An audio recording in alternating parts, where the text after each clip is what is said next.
Aujourd'hui, moi, Maloisine, cousine de Siem, voilà, on a décidé avec l'accord de l'avocate et du papa et des frères de la famille en question de vous parler. Vous avez compris qu'après la terrible nouvelle d'hier, on n'avait même pas idée ni de quoi vous dire, ni d'envie de parler.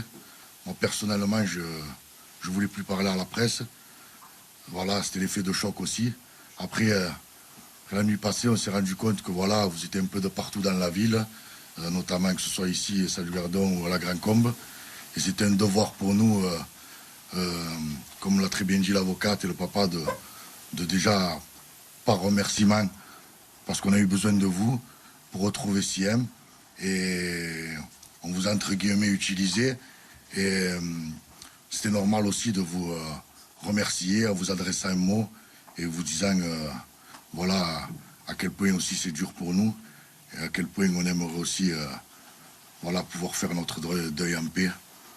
Donc voilà, je vous ai comme signifié avant ça, Abdallah, le grand frère de Siam, a fait l'effort d'être présent. C'est pas facile pour lui, mais par contre il ne dira pas un mot et je refuse qu'on lui pose des questions. Et Sabrina, qui parlera après moi en fin de conférence, je vous laisserai, elle vous dira un mot, qui est la cousine germaine de Siem. Donc voilà, pour commencer, je voulais adresser mes remerciements. Tout d'abord au service de l'État, que ce soit la gendarmerie, les enquêteurs, madame la procureure, que ce soit aussi, je sais qu'il y a un travail énorme d'effectuer, que ce soit les gendarmes de la Grande Combe, à l'Est ou bien Nîmes. C'est jamais facile, mais voilà, pour avoir parlé avec eux, ils ont même pris sur leur temps de travail, sur leur temps de week-end, certains, parce que leur fait leur tenait à cœur. Et c'est normal de les remercier profondément.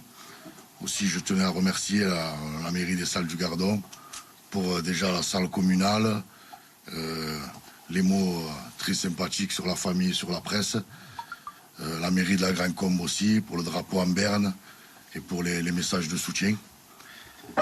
Ensuite, je voudrais remercier aussi, bon, vous, tous les médias, j'insiste vraiment parce qu'on a eu besoin de vous et vous avez fait passer vraiment le message. On voit que ça a dépassé les frontières de la France et ça nous a beaucoup touchés. Donc c'est pour ça, ensuite je viendrai remercier la population. Donc il y a beaucoup de gens qui nous ont envoyé des messages de soutien.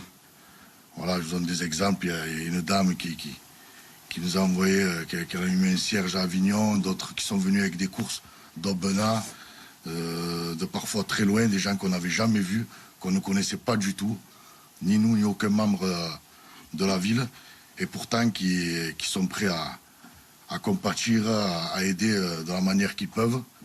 Et c'est pour ça que j'en viens aussi aux cagnottes, parce que voilà, nous, la famille, on tient vraiment à refuser toutes sortes de cagnottes. On sait que c'est gentil. On sait que les gens compatissent. Ça ne veut pas dire qu'on est nécessiteux, comme j'explique à tous les proches, que c'est vraiment un moyen pour eux qui sont loin de compatir à notre peine. Mais on vous remercie du fond du cœur. C'est parce qu'on veut vraiment garder votre argent. Vos messages de soutien nous suffisent amplement. Vos encouragements nous suffisent. Vos soutiens. Donc on vous remercie, que ce soit la population en France, la région, le département, la ville et même au-delà. Voilà, un grand merci au nom de toute la famille de Siem. Ensuite, voilà, je voudrais rajouter un mot sur Siem en disant que voilà, la nouvelle d'hier a été torride. Vous l'imaginez bien, hein, c'était horrible pour tout le monde. Ça a été, ils ont, comme certains m'ont dit, ils ont peu tué tout le monde. À différents degrés, certes, mais ce meurtre-là, tout le monde a été touché, on le voit bien. Et qui de plus est ses parents en premier lieu et ses frères. Donc voilà, ne prenez pas mal les réactions d'hier, que certains n'ont pas voulu vous parler, moi le premier. Mais vraiment, je sais que vous comprendrez que voilà, ça a été vraiment très très lourd après 8 jours de recherche intense. Chacun a essayé de faire selon ses moyens, selon ses capacités.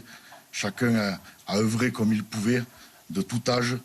Vraiment, il y a des mamies, des voisines là, d'un âge très avancé qui ont mis la main à la pâte pour nous préparer des beignets, pour nous préparer du thé, pour faire... Voilà, il y a eu vraiment énormément de soutien. Et d'ailleurs, on ne s'y attendait pas, faut dire ce qui est, parce que Nous, on était dans la recherche de Siem, focalisés sur Siem avant tout, et de voir tous ces gens-là qui compatissent et tout, voilà, on a déjà vécu des décès, des deuils, mais pas de cette manière-là. C'est une première pour nous tous, donc vous comprendrez notre étonnement. Voilà, je n'ai pas d'autre chose à dire si vous avez des questions. C'est quoi le message que vous voulez faire passer aujourd'hui? Ben voilà, déjà, on veut vous remercier. Ça nous tenait à cœur parce que on a eu besoin de vous. Sans vous, peut-être qu'on aurait cherché des années.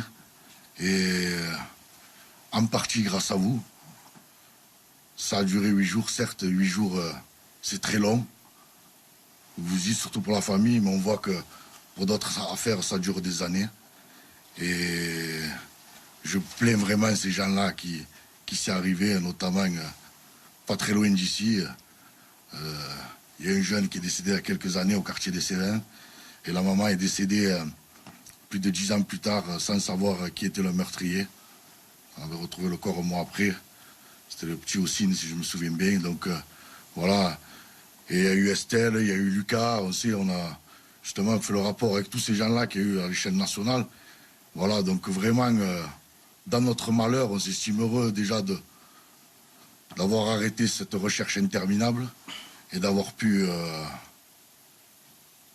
identifier l'auteur, entre guillemets, les services d'État qui ont identifié l'auteur. Voilà. Et sur Siem, les gens s'intéressent à sa vie, ont besoin de comprendre qui elle était. Qu'est-ce qu'aujourd'hui vous pouvez nous dire? Siem, comme j'ai déjà dit à certains de vos confrères, c'était une personne tout à fait ordinaire, une jeune fille de 18 ans qui aimait la vie, comme ses amis vous ont dit, qui était pleine d'ambition. Elle comptait aller à Paris faire une école de communication. Elle passait son bac, elle était très aimée au lycée. Jean-Baptiste Dumas sur Alès, il y a une cellule de crise qui a été mise en place. Elle était très aimée par les plus jeunes. Au collège Léo Larguier à Grand-Combe, où il y a beaucoup de gens aussi qui... Il y a une cellule de crise aussi, et il y a beaucoup de gens qui compatissent. Donc il y a son petit frère qui est en 6e. Voilà, Siem, c'était quelqu'un d'adorable, hein, vraiment. Vous avez pu le voir, ça se reflétait sur son visage dans les photos. Elle avait de la lumière, elle gardait des enfants comme elle pouvait garder sa grand-mère, comme elle pouvait aider son frère quand il travaillait au SNAC. Elle était, entre guillemets, polyvalente. Elle était aimante. Voilà, on l'aimait, on l'aimait. Je pourrais pas vous en dire plus, excusez-moi. Est-ce que par rapport aux explications du suspect, vous entendez ce qu'il dit, vous avez l'impression qu'il dit la vérité?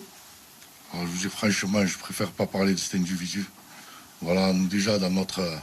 personnellement, voilà, ce qui nous touche, c'est qu'il était sous liberté, quoi. Il comparaissait libre aux assises après ce qu'il a fait. C'est un étonnement de savoir que monsieur comme ça pouvait voyager dans toute l'Europe. Un monsieur qui a agressé des gens qu'on aimait énormément. Il a agressé des voisins. Il a agressé gravement. C'est une affaire qui compare aux assises. Et ce monsieur se baladait.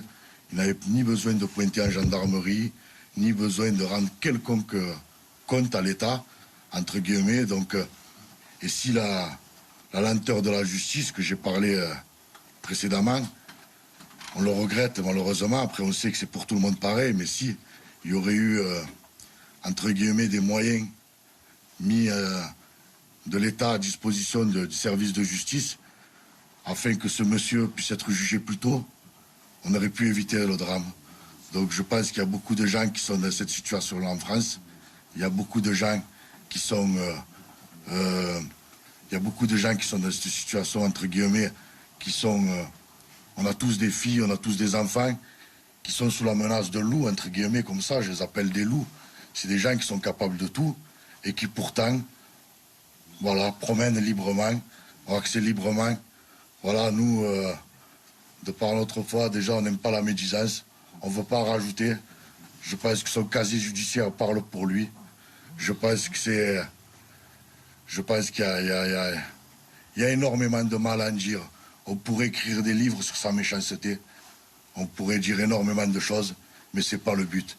Nous qui on aime, c'est Siem. De qui on veut parler, c'est Siem. Qui on a recherché, c'est Siem. Voilà. Et Siem, elle était en quel terme avec lui? Elle l'aurait suivi de son plein gré? Elle l'aimait bien? Voilà, je vous dis, comme on vous a dit dans la presse, comme on vous a dit précédemment, personne n'a la moindre indication comme quoi il y a la moindre relation entre elle et ce monsieur. Moi, ça m'a touché de voir dans des médias publics, pas plus tard que ce matin, les propos de ce monsieur relayés en titre. Donc celui qui ne connaît pas, entre guillemets, l'affaire, il lit et il va voir que, entre guillemets, vous avez repris ces dires comme un fait factuel, quoi, comme un fait établi, alors que personne ici n'en a ni la preuve, ni la... Voilà, pour nous, c'est, comme je vous ai dit, il y a plus de 20 ans d'écart. Ce monsieur était très mal vu. Siem, comme la plupart des gens de son entourage, vous avez pu vous apercevoir qu'on est des gens de bonne famille. Ça a été dit par les responsables politiques. On est des très grandes familles nombreuses. Il n'y en a aucun de nos familles qui a déjà été incarcéré. Donc voilà, c'est pas pour jeter la pierre sur les gens qui ont été incarcérés. Tout le monde a droit à l'erreur. Mais par contre, voilà, ce genre d'individus qui ont été à de multiples reprises incarcérés et qui sont très mal vus dans le bassin, puissent voilà, avoir cette... donc voilà, il dit ça pour excuser son crime. Comment? Pour vous, il dit ça pour excuser quelque part. On sait tous que le crime passionnel, ça coûte moins. On sait tous que, en faisant ça, entre guillemets, on va dire, il essaye d'enfouir la vérité. Mais on a confiance à la justice, on a confiance aux enquêteurs. On nous a dit que c'est les meilleurs de France qui ont été mis sur cette affaire. Et on a confiance que la vérité ressortira tôt ou tard. On a confiance que la vérité ressortira tôt ou tard. Et on dit... voilà, donc maintenant, nous... voilà, on n'a pas plus à vous dire, quoi. Vous avez des nouvelles par l'avocate sur l'autopsie, le calendrier maintenant? Je crois qu'on n'a pas retrouvé son portable non plus. J'imagine qu'elle ne quittait pas son portable. Non, non, voilà, exactement. Il y a pas mal de trucs qu'on ne sait pas. Il y a pas mal de trucs que voilà, sur l'autopsie, on sait qu'elle a démarré aujourd'hui. Elle durera, on ne sait pas combien de jours. Nous, on attend le plus rapidement possible, voilà, histoire de faire l'enterrement. On est de confession musulmane et chez nous, plus vite on enterre les défunts, mieux c'est. Certes, là, on comprend que c'est entre les mains de la justice, mais on est obligé d'attendre. Mais voilà, on espère que ça se passera au plus vite, l'autopsie, et afin qu'on puisse enterrer et aider ses parents à se reconstruire. Sabrina, qu'est-ce que vous voulez rajouter sur peut-être sur votre cousine, peut-être sur l'injustice profonde que vous ressentez depuis plusieurs temps? Moi, j'ai pas grand-chose à rajouter de plus que ce qu'a dit M. Azine Malou. Moi, juste que justice soit faite, j'ai envie de vous dire, et qu'on laisse la famille et les proches se recueillir et faire leur deuil comme il se doit. Et c'est tout ce que j'aurais à vous dire. Juste que, voilà, la famille, on peut se retrouver, nous, juste nous, et faire notre deuil comme il se doit, et qu'on enterre ma cousine comme il se doit. C'est tout ce que j'aurais à vous dire. Vous connaissez les relations qu'elle pouvait entretenir peut-être avec... Je n'en dirai pas plus. Juste sur les obsèques, est-ce que vous avez un calendrier là-dessus? Non, mais justement, ça ne dépend pas de nous. On attend que qu'on nous rende le corps. Et je pense qu'une fois qu'il nous sera rendu, ça sera fait rapidement. Est-ce que vous envisagez, vu les mois que cela a suscité, de tous les gens qui sont affectés, de faire une marche, un rassemblement avec la population? On nous en a parlé. Voilà, moi j'ai donné mon avis personnel et celui de la famille aussi, ça concordait. On voudrait bien voilà, faire une marche si ça aurait été un but, entre guillemets. C'est vrai qu'il y a beaucoup de gens qui veulent compatir et c'est leur manière d'être solidaires avec nous. Mais personnellement, voilà, ça demande l'organisation. On est déjà dépassé par les événements. Quelles questions vous vous posez aujourd'hui par rapport à cette affaire, par rapport à ce qui s'est passé? C'est-à-dire? Est-ce que vous avez des questionnements justement sur ce qui a pu être les relations qu'elle avait avec lui? Non. À quel moment il a pu... Soyez plus concrète dans vos discussions, s'il vous plaît. Soyez plus concrète parce qu'on aimerait bien terminer. Ouais. Voilà. Est-ce que vous attendez encore des réponses, quelles qu'elles soient? On attend la vérité pour les parents avant tout et la vérité ressortira. On a confiance. Merci. Merci à vous, merci à vous, merci à vous.